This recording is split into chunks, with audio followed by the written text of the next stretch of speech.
Hey YouTube folks, welcome to another video on this awesome channel, Capivara. Get your Brazilian heart ready, because alongside what's happening in the grand final of the Grand Chess Tour Brazil, the Locomotive of Brazil keeps playing in a brutal saga.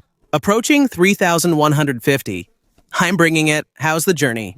The rating may fluctuate near 3,100. It's normal, but the game I'm bringing today is brand new. Sup face the super grandmaster from Iran, Taba, hey. And we're going to see what happened in this game because this game also gets us warmed up for the World Cup, which is coming up next. Krikor will be playing, Fier will be playing, and of course the Locomotive of Brazil will be there too. Let's see how SUP's aggressive chess is doing. Get your Brazilian heart and popcorn ready. It's time for battle because chess is always now. With the white pieces, Brazil uses the Brazilian Locomotive against Iranian super grandmaster Taba. And look, SUP dropped the bomb. Ada's favorite quadrino there is going to face a perk, Rafael. That could even be considered a kind of defensive setup, more or less, because Taba also has a very aggressive style. Maybe not as much as SUP, since now there's a threat to the pawn on e4, which SUP defended. Natural g6 prepares the fianchetto on the king's flank, bishop e3, and here, bishop g7.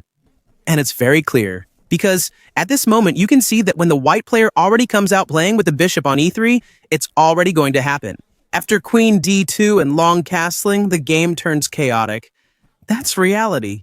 Both players played everything by touch. SUP plays knight f3, a natural move. c6 prepares to contest the center with e5 and queen d2. Very clear. I said SUP is going to prepare for queenside castling, so let's go forward because we have to go. This is the only way. Castling was played by Taba. Now, of course, bishop h6 is an extremely aggressive move. It might look like some other idea, but it's not. SUP wants to remove the defender of the black king, and then you can play ideas like h4, h5 and those attacks against your opponent. d5. Taba played, and of course, if you threaten an attack on the flank, black breaks through the center. It's a natural and technical idea. Bishop g7, king g7. At this moment, e5 and SUP wants to maintain a space advantage, also keeping the possibility of an attack on the king's flank. Taba must play energetically, which is typical for this Iranian grandmaster. He moves his knight to e4, setting up counterattacks. You can't leave that knight there. SUP took it, and after the recapture, knight to g5. And it seems clear that the e4 pawn is going to fall at just the right moment, and the knight is already in an advanced position. Bishop to f5 is Taba's idea, saying the pawn won't fall, and SUP puts a bit more pressure. Of course, the queenside castling is already being set up, ready to come next.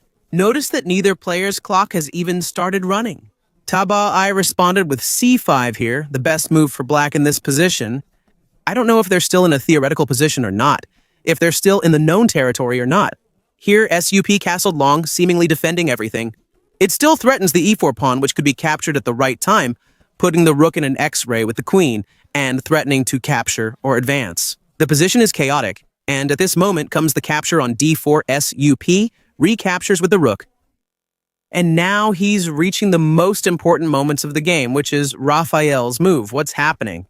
This move to d5 creates two threats, capturing the pawn on a2 and the pawn on e5. And at this moment, SUP's next move is one to hold onto your seat, or else you'll fall and get all tangled up.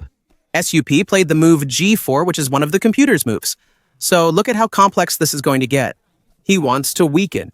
Now defending the e4 pawn will push the bishop off this diagonal. There's a lot of complex stuff happening here. And notice that at this moment, this is where Taba's skill comes into play as well. He plays the best move in this position. Let's get ready because things are really about to heat up. Rafael. Hold on. First, why not play the obvious move, which is to take here on g4? Why didn't the Iranian play this move? You take the rook on e4, gaining a tempo on the bishop, which can then return to f5. But look how this position is already more threatening. The rook is already hovering there, so this was one of SUP's ideas. With the fine move g4, a difficult move to play, but Taba, he responded with the best move for black, which is counter. Yeah, striking the rook in the center, keeping even more pressure on the e5 pawn. And here, SUP has a decision to make, and he chooses the most aggressive one. He plays the brilliant bishop capture, giving up the rook. Look at how the Locomotive of Brazil is playing. It's aggressive chess. Naturally, the position requires you to play this way. The reading is correct, and Tabatabaye accepted the sacrifice because he had no other choice. He just took the rook. The bishop fell, but the rook also fell. And here, SUP makes the move. Because if you play a move like this, notice that the position is already getting out of control. Playing this move lets the rook go to AD8. Look, everything's coming in. Queen takes a 2, and you could get checkmated. Being in this position, going into that line seems very unpleasant.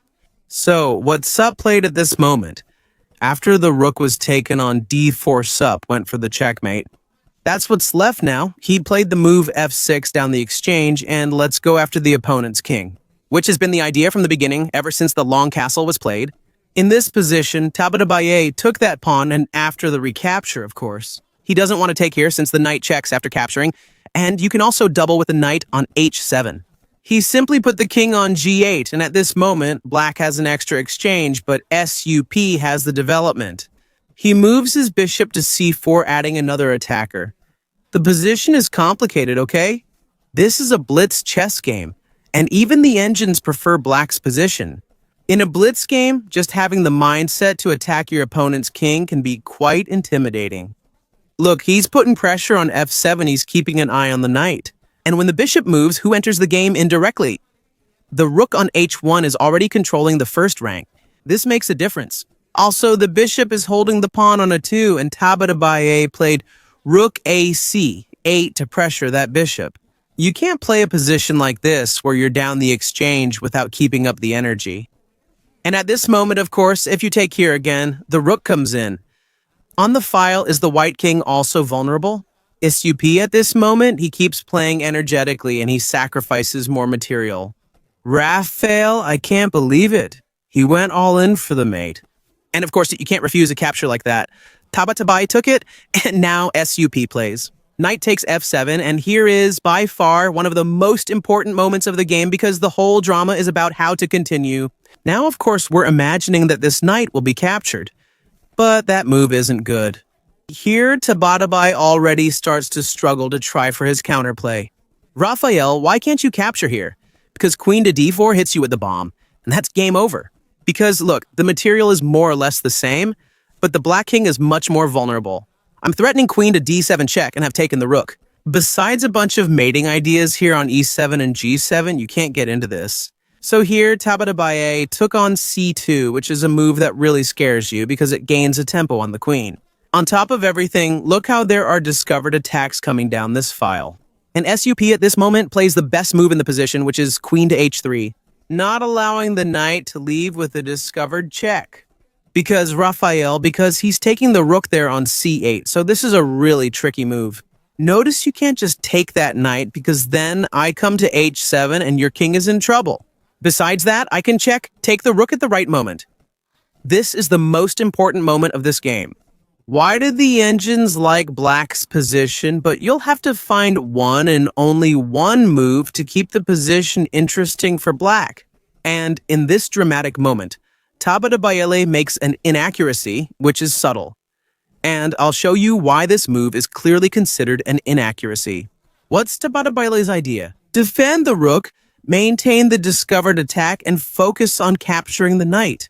The engine criticizes this move, stating that queen to C5 was the only option. We'll see why the queen is better on C5. As the game goes on, because they're going to keep playing like engines, you'll see the problem with the queen being on C7. Now, of course, this is a blitz game. You won't be able to find every kind of subtlety all the time. And here, the position is already extremely complicated. And look how Sup follows up. He plays knight to H6. Now you have to get that king out of there somehow. The king goes to the F8 square, and here Sup plays the engine move king B1. Raphael, what's the idea? To get out of discovered checks? You can also prepare it at some point. It's the rook lift, but it's unclear if it'll work here. Notice how the queen also keeps an eye on themes here on the H3 square. This is key to understanding why the queen should be on C5 and the basics of this position. At this point, Tabatabaye plays knight to E1, a move that appears to end the game. It seems lost. At first glance, you can't take the knight here or you'll be checkmated with queen to c2 king to 1 and lose the queen. The game. But this is the moment when SUP needs to find the only move to try to win this game and prove himself. Why is the queen on c7 worse than on c5? And here comes the justification. You take this bomb, which is the move queen a3, look at that. So here you don't have control over this check that you would have if the queen were on c5. Worst of all, after knight e1, which seems to win, you can't play queen c5 anymore. They take back and your knight is lost. You end up a piece down and the position is lost. So Tabatabaye moved the king to e8 and now SUP keeps chasing the king. What threat do the black pieces still pose, Raphael? With queen threatening c2 and king on a1, there's now a direct checkmate threat, right? That happens if I take the knight. Then yes, queen to c2, king to a1, and you sacrifice the queen to deliver checkmate. But here, SUP controls the important c2 square. He plays queen to a4, exposing the vulnerable king. After king to d8, SUP wins a piece with the black king. Falling apart, he takes the knight. Because now you don't have mate on c1 or the queen to c2 idea anymore. Because SUP's queen is controlling everything thanks to the maneuver, queen to a3 check and queen to a4 also check. And at this point, there's nothing to do here. Tabatabaye resigned from this blitz game. But it brings us an endless number of subtle moves, of complexities, showing that SUP is all about the details. He's playing well and nearing 3,150, but resigned here after losing a piece. Now rook to d1 is possible and your king is totally trapped with nowhere to go. Let's go, Brazil! The match's precision is impressive. Notice that SUP stayed there close to 90% pressure. The blitz game? Extremely complicated, complex, but it shows that SUP is sharp. And of course, all of this also serves as a warm-up for the World Cup, which is absolutely unmissable. If you enjoyed the analysis, like the result, don't forget to like and see you in the next videos. Bye.